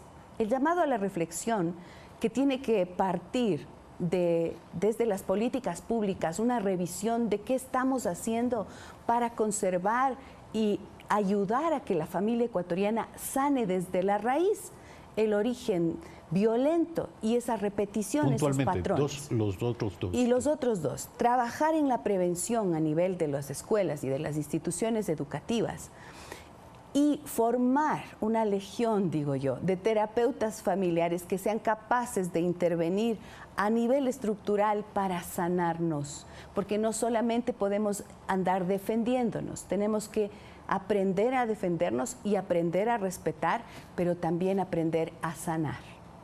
Muchísimas gracias por decirnos todo esto. Y esto tiene que ver con lo que hemos venido hablando en el curso de esta entrega. Gracias, buen día. A ti, Eduardo. El tema final de esta entrega, la Corte Nacional de Justicia se pronunció respecto a los señalamientos contra su titular en torno a que ocupa el cargo sin haber rendido pruebas. La declaración se produce luego de que se hiciera público el borrador de un informe de la Contraloría. La justicia nuevamente se encuentra envuelta en medio de una polémica en el Ecuador. Ahora la mirada se fija en los concursos para la designación de jueces y conjueces de la Corte Nacional de Justicia y en sus renovaciones parciales, que llevó adelante el Consejo de la Judicatura en las administraciones de Paulo Rodríguez y Gustavo Yalc al frente de ese organismo. Según la Contraloría, se encontraron 23 novedades en concursos auditados entre 2011 y 2017. Entre las novedades se encuentran que no se pudo verificar si los resultados publicados correspondían o no a las notas alcanzadas por los concursantes. Además, que los auditores no tuvieron acceso a las pruebas rendidas en la fase de oposición, porque la información estaba encriptada. Que no se publicaron en la página web los resultados para cada fase, ni tampoco se notificó a los postulantes sus calificaciones y el otorgamiento de puntajes de manera discrecional. La presidenta de la Corte Nacional de Justicia, Paulina Aguirre, quien también es parte de la polémica debido a la desaparición de sus pruebas teóricas y psicológicas, en declaraciones citadas por Diario El Comercio, aseveró que sí rindió los exámenes y calificó a las acusaciones como un pasquín miserable. El Pleno de la Corte expresó este lunes también su respaldo a la titular del órgano de justicia, por lo que considera que fueron declaraciones que buscaron desacreditarla, asegurando que ocupa su cargo sin supuestamente haber rendido las pruebas teóricas y psicológica dentro del concurso de méritos de oposición, impugnación ciudadana y control social para la selección y designación de juezas y jueces de 2011. Néstor Aguilera, Telediario. Como si faltaran razones para la incertidumbre, las críticas y las dudas llegan ya al nivel más alto de la Administración de Justicia en nuestro país. Está con nosotros Ismael Quintana, abogado constitucionalista. Buen día. En su opinión, ¿cuáles son los alcances y consecuencias de estas anomalías detectadas por la Contraloría en la designación de jueces de la Corte Nacional? Buen día. Eduardo, buenos días. Qué gusto estar aquí con usted y con quienes nos miran a través de la señal de Telediario. Como usted dice, esto ya es una raya más al tigre, como uno podría decir coloquialmente. Y yo creería que esto ya no se trata solamente de un pasquín, como ha calificado lamentablemente la presidenta de la Corte Nacional de Justicia, quien al argumentar eso tampoco es que ha presentado la documentación pertinente como para aclararnos a los ciudadanos y dejarnos en evidencia que esas supuestas o posibles acusaciones no son ciertas. ¿Y por qué digo que esto pasa de ser ya un supuesto pasquín? Porque entendemos que hay un borrador de informe producto de un examen especial que ha hecho la Contraloría General del Estado, y en ese informe o en ese borrador de informe, porque entendemos que todavía está en proceso, es decir, no hay un informe final para pasar ya a la predeterminación de eventuales responsabilidades contra los exfuncionarios y los funcionarios que sea del caso, no solo que se detecta esta posible anomalía de que la presidenta de la Corte Nacional o algunos de los jueces y conjueces que también fueron declarados ganadores en ese concurso no rindieron evaluación. Y claro, el argumento que ella da es que no hubo una evaluación escrita, sino que todo fue electrónicamente hecho. Pero ese señalamiento no permite desvirtuar la acusación, es decir, por más que uno haya hecho una evaluación en una computadora, algún soporte electrónico debe haber. Contraloría, se entiende, ha dicho que eso no ocurre. Pero más allá de eso hay unas arbitrariedades que también supuestamente se habían producido. Gente que gana el concurso limpiamente se queda fuera. Gente con puntajes de 70 y 80 puntos que estaban fuera entran en los primeros lugares. Con jueces que no llegaban al puntaje requerido también ingresan. Hojas de vida incompletas, gente que ingresa al concurso sin cumplir los requisitos.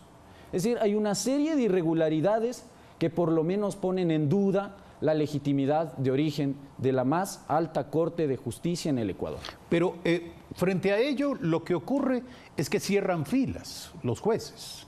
Inmediatamente se blindan y se entregan su solidaridad los unos con los otros y la ciudadanía se queda en duda. Naturalmente, porque entre bomberos no nos vamos a pisar las mangueras, creo yo que se debe hacer el acuerdo entre ellos, y si a eso usted le suma la irresponsabilidad de la presidenta de la Corte Nacional de Justicia de haber enviado una terna en la cual está una integrante de esta Corte Nacional de Justicia, la juez Merchán, un juez de la Corte Provincial de Justicia, que aparentemente tiene una relación muy cercana, una amistad muy cercana con la presidenta de la Corte Nacional, pues bueno, eso no nos asegura que a futuro inclusive el Consejo de la Judicatura que venga pueda entrar a evaluar a esta Corte Nacional de Justicia, mucho más cuando ya hay un informe de Contraloría que ratifica que llegaron al cargo con posibles irregularidades. Entonces, claro, esta tendencia de los juzgadores, como la pregunta es ¿qué hacer frente a ello? No, pues naturalmente, ¿qué es lo que debemos hacer?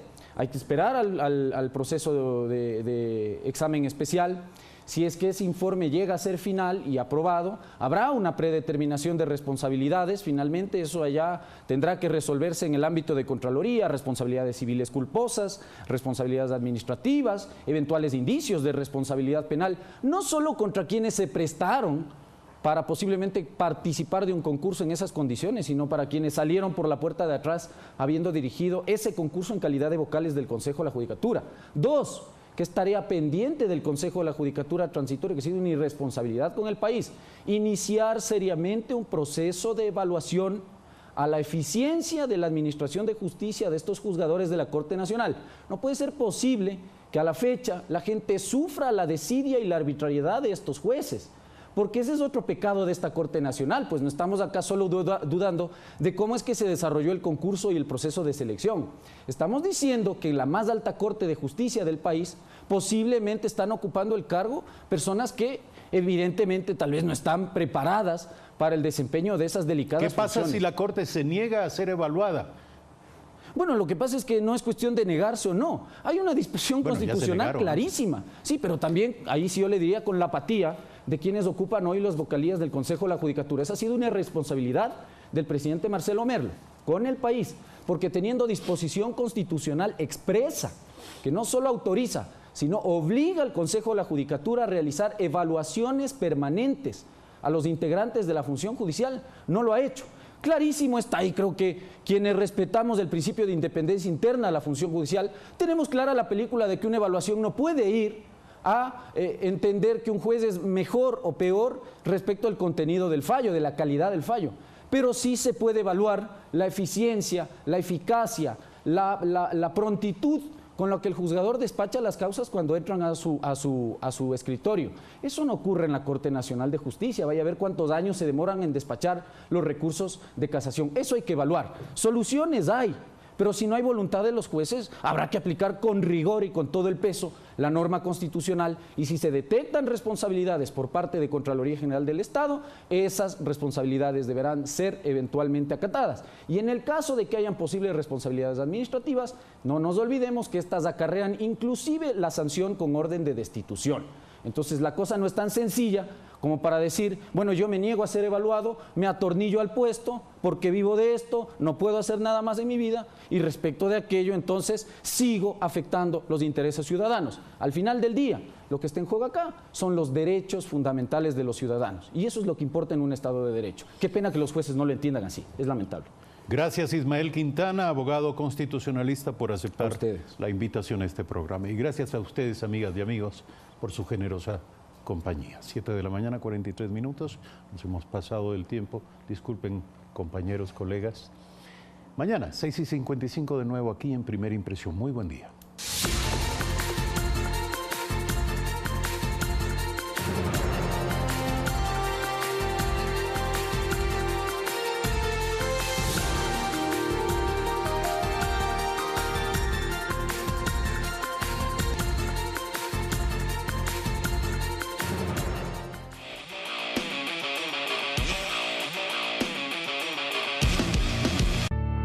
LSG, después de separarse con Lale, se queda con sus hijas y se casa con Zainet. Ahora no quiere que Lale vea a sus hijas. Conoce su historia en Mi Último Deseo, de lunes a viernes 21 horas, por Ecuador TV. Comparte la emoción. Cine.es abre un espacio de producción de cine ecuatoriano. La experimentación de planos, formatos y narrativas son el propósito de este cine joven. Conoce a los personajes, escenarios y atmósferas que forman parte de este país y nuestra realidad emergente. Todos los domingos 22 horas por Ecuador TV. Comparte la emoción junto a Ecuador TV. Preguntas sin respuestas. Misterio. Secretos. Solo el detective más famoso del mundo podrá resolver los casos más complicados. No te pierdas sus aventuras en la serie ganadora de 9 premios Emmy, Sherlock, todos los sábados a las 22 horas, por Ecuador TV. Comparte la emoción. Este martes en Memoria del Futuro, Mani, un dispositivo ortopédico para niños con limitaciones motoras. Máquinas S, una red de hardware de fabricación para emprendedores del diseño. Magespe Moto Student, la creación de un prototipo de motocicletas GP. Las buenas ideas están en Memoria del Futuro. Este martes a las 22 horas, por Ecuador TV. Comparte la emoción.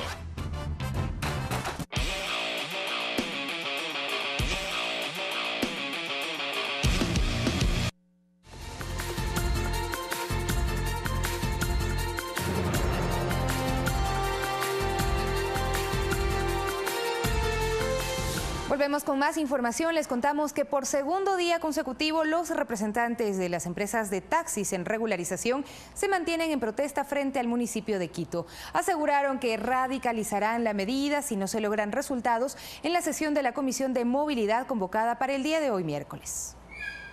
Con la mirada puesta en lo que sucederá este miércoles en la sesión extraordinaria de la Comisión de Movilidad, los taxistas calificados como idóneos para regularizarse permanecen frente al municipio. Señalan que aquí solo está un 6% de ellos y de no lograr resultados definitivos, radicalizarán la medida. Nosotros no cerraremos vías, pero sí vamos a radicalizar la medida de hecho progresiva y terminaremos con una huelga de hambre hasta que el Consejo Metropolitano nos resuelva y el señor alcalde convoque a reunión de consejo. Un total de 12.905 cupos pretenden recibir los permisos de operación, pero acorde a la ordenanza, solo hay plaza para 8.693, por lo que aspiran a que sea el Consejo Metropolitano el que determine el mecanismo que regirá para el remanente. Estamos pensando en todos los parques de Quito hacer lo que hoy acaba de ver usted, tender carpas. Están dispuestos a llegar hasta las últimas consecuencias, ya que dicen haber soportado por 2 años la persecución de los agentes de control.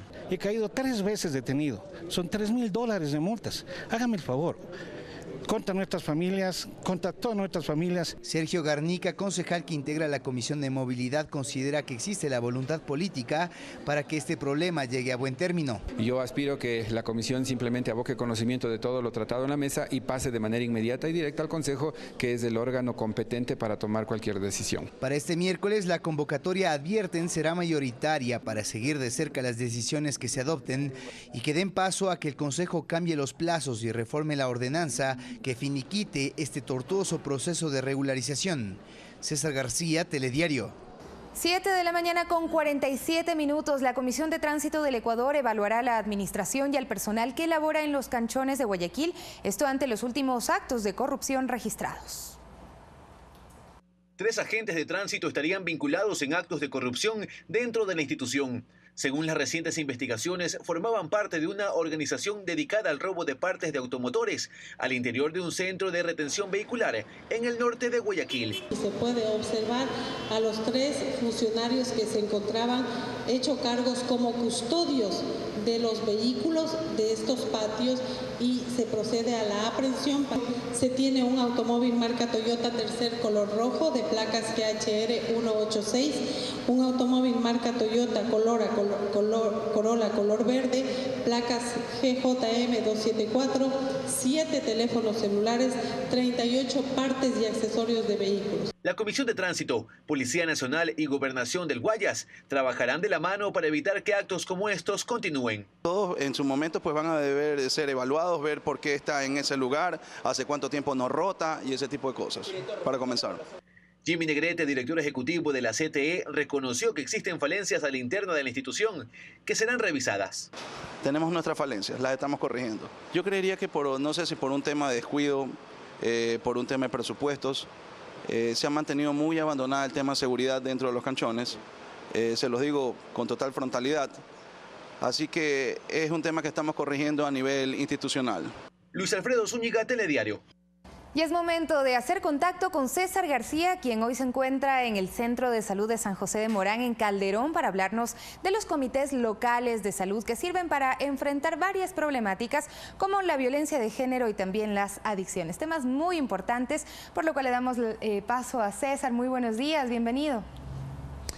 ¿Qué tal, Sofía? Muy buenos días, amigos que nos ven a través de la señal de Telediario. Siempre importante contemplar la salud como un todo. Dentro del modelo integral de salud está previsto el hacer participar a la ciudadanía en estos comités locales que tienen como objetivo, entre otras cosas las que tú mencionabas, pero también fomentar hábitos y prácticas saludables que promuevan precisamente algunas actividades que puedan tener una incidencia en las familias como entes reproductores de lo que se les va capacitando. Se encuentra acá conmigo Miguel Jiménez, quien es el director del Centro de Salud de acá de San José de Morán, para primero absolvernos de esta duda. ¿De quiénes está conformado estos comités y cuál es el objetivo fundamental que se tiene al hacerles participar en varias actividades que más adelante vamos a estar viendo? Buenos días, César, y con toda la comunidad. Bueno, pues en primer lugar, el Comité Local de Salud está conformado por miembros de la comunidad local de San José de Morán. Sí, ellos representan la voz de la comunidad y son ejes fundamentales para promover las campañas del Ministerio de Salud en la comunidad. Sí, intervienen en diversas campañas del Ministerio, sí, el cual se basa igual en el modelo de atención como tú lo has mencionado.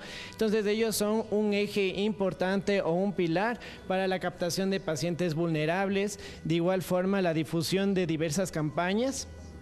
Y al mismo tiempo son considerados como ángeles guardianes porque ellos prevén las necesidades y los problemas sociales que se encuentran en San José. Claro, por ejemplo, tenemos drogadicción, el tema de violencia de género, que ahorita está siendo un tema muy importante para todos en la sociedad.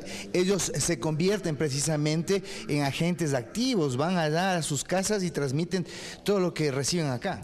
Sí, por ejemplo, nosotros trabajamos con ellos en la estrategia de los 1000 días, en la cual nosotros mediante las salidas domiciliarias que representa un médico, una enfermera y un TAPS, en conjunto con los comités locales realizamos las captaciones, las visitas y procuramos darles la atención integral que los pacientes manifiestan.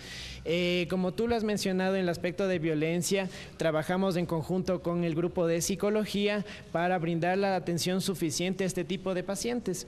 Entonces, como puedes ver, el comité local es importante tanto para la comunidad como para el centro de salud, pues representan un brazo derecho para el trabajo en conjunto. Perfecto, más adelante les vamos a estar viendo en acción. Acá han dispuesto un huerto orgánico en donde trabajan, es decir, la comunidad se apropia del espacio de este centro de salud, en donde no solo se limitan a las atenciones médicas y a solventar cualquier tipo de patología que se pueda presentar, sino a convertirse en actores activos de lo que tiene que ver la convivencia dentro del día a día y al solventar los problemas que se pueden presentar acá en la vida en comunidad. En Más Cerca tendremos todos los detalles de cómo están funcionando estos comités locales de salud en beneficio de ellos mismos. De esta manera nos despedimos momentáneamente, vamos a una pausa y regresamos con más información en Telediario.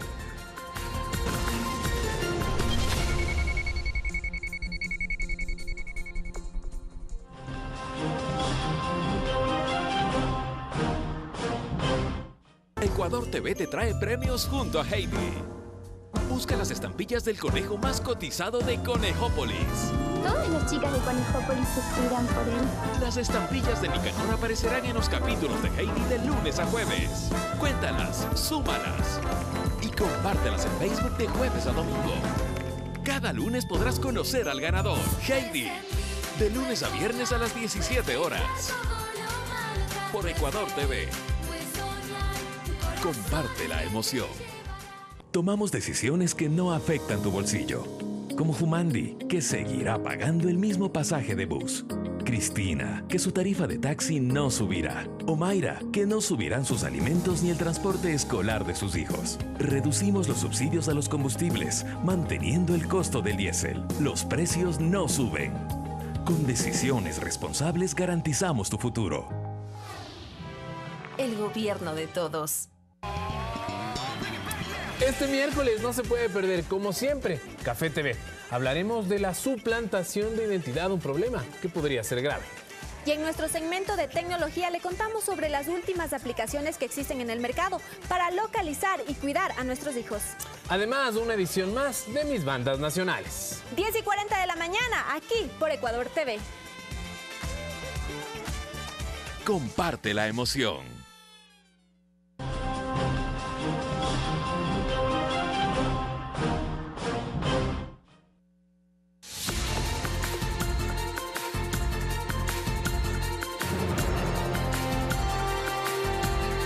Tenemos noticias en desarrollo que nos llegan desde el hermano país de Colombia. Vamos a ver entonces qué dicen las redes sociales. Ya varios medios de comunicación registran estos hechos. Ataques del ELN en Antioquia y Arauca dejan 2 muertos. Ahí está esta información de Blue Radio Colombia. El día de hoy pues está en desarrollo este tema del ataque en la estación de policía de Antioquia, pero de lo que se conoce de la noche del martes, 2 presuntos guerrilleros de la Comisión Ernesto Che Guevara del ELN atacaron la estación de policía del municipio de Saravena, Arauca, con ráfagas de fusil y granadas de fragmentación, hechos que dejaron 2 civiles heridos. Información que, como les decimos, está en desarrollo y a la cual pues le estaremos dando seguimiento en nuestras siguientes emisiones informativas. A las 13 horas usted tendrá más detalles. 7 de la mañana con 56 minutos. Siguen las protestas contra el gobierno en Venezuela. En redes sociales hay reportes sobre muertos y heridos. Esto mientras el jefe de Estado, Nicolás Maduro, anunció una revisión total de las relaciones con los Estados Unidos. Diferentes ciudades de Venezuela vivieron una segunda noche de protestas contra el régimen de Nicolás Maduro. Muchos lo hicieron desde sus casas golpeando ollas para sumarse al llamado cacerolazo, mientras otros salieron a las calles para exigir la salida del mandatario.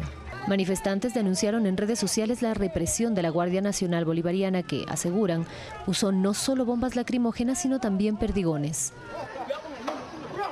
En esta ola de protestas, una estatua del expresidente Hugo Chávez fue incendiada.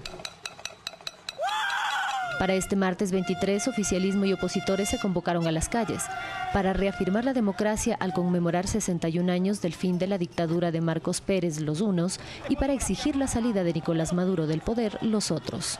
De su parte, Maduro anunció acciones diplomáticas contra los Estados Unidos. Le he dado la orden al canciller de la República que iniciemos una revisión total, absoluta de las relaciones con el gobierno de los Estados Unidos de Norteamérica y en las próximas horas tomemos decisiones de carácter político, diplomático.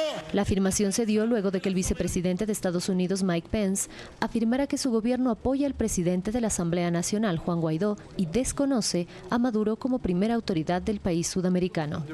Fernanda Vera, Telediario. Y los ojos del mundo están puestos en la ciudad de Panamá por la visita del Papa Francisco y la Jornada Mundial de la Juventud. Se espera que en este evento, que inicia este martes 22 y termina el 27 de enero, participen más de 10.000 jóvenes de diversos países. Allí también están más de 1.500 ecuatorianos. A sus 82 años, el sumo pontífice emprenderá un viaje de casi 20.000 kilómetros y 6 días de duración para reunirse con millones de jóvenes, en su gran mayoría latinoamericanos, en un acontecimiento importante en el camino de la Iglesia Católica.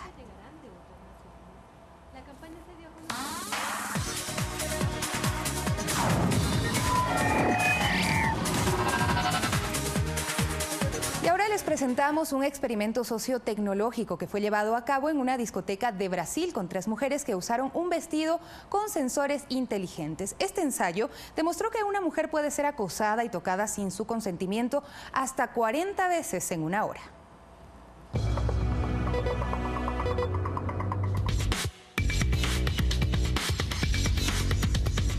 Acercamientos indeseables. Tocamientos en la espalda. Y en la parte baja de la cadera. Es lo que registra este vestido inteligente diseñado para detectar los abusos sexuales a mujeres en una noche de fiesta. Ele simplesmente cruzou a minha frente e me agarrou. A partir do momento que eu falo não pra você, eu acho que você tem que sair. Los sensores integrados en la prenda se activan cada vez que una mujer es manoseada y envían los datos a una computadora que rastrea el acoso en tiempo real. Construimos un sensor usado durante todo el vestido y obtenemos la información que llega vía Wi-Fi por el centro de control, que hace que sepamos en tiempo real cuando ellas son acosadas. Con una cámara oculta y registrando todos esos tocamientos en un ordenador, han comprobado la tortura que sufre una joven. El experimento pretende motivar a los hombres para que aprendan sobre respeto, gentileza y aceptación. Clever Guamaní, Telediario. Los hechos son reales, la violencia existe, así es que hay que erradicarla desde las prácticas familiares, en los establecimientos educativos. También se debe incentivar a que haya sobre todo el respeto y se propenda hacia la igualdad. Nosotros nos despedimos, amigos y amigas. Enseguida viene Más Cerca junto a Arturo Barriga. Hasta pronto.